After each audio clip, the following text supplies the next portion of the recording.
दोस्तों न्यूजी लैंड के हाथों दूसरे टी20 मैच में शिकस्त के बाद पाकिस्तान के फास्ट बॉलर हारिस रऊफ ने प्रेस कॉन्फ्रेंस के दरमियान एक ऐसा बयान दिया जिसे सुनकर सब शर्मसार हो गए।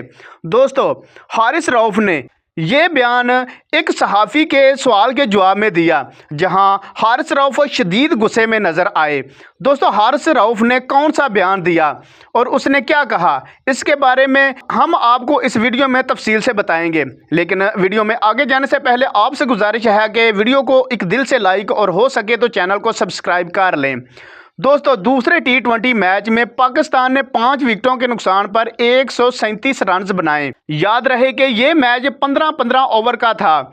जवाब में न्यूजीलैंड की टीम ने 13 ओवर्स में 5 विकेट गंवाने के बाद ये टारगेट हासिल कर लिया और 5 विकेटों से दूसरे टी20 मैच को न्यूजीलैंड ने अपने नाम कर लिया। मैच के बाद जब प्रेस कॉन्फ्रेंस में हारिस रऊफ आए तो हारिस रऊफ ने बयान देते हुए कहा कि लोग टीम का हारने का इंतज़ार करते हैं ताकि उन पर तनकीद की जा सके। पाकिस्तान के बड़े बड़े साबका क्रिकेटर टीम के हारने का इंतज़ार करते हैं ताकि वो टीवी शो में बैठकर पाकिस्तानी टीम पर तनकीद कर सकें। दोस्तों हारिस रऊफ ने मज़ीद कहा कि हम यंगस्टर को मौका देंगे तो वो परफॉर्म करेंगे ना, वो सीधा इंटरनेशनल क्रिकेट में आते ही परफॉर्मेंस नहीं देंगे, लिहाजा उनको बार बार मौका देंगे तब जाकर वो कारकर्दगी दिखाएंगे।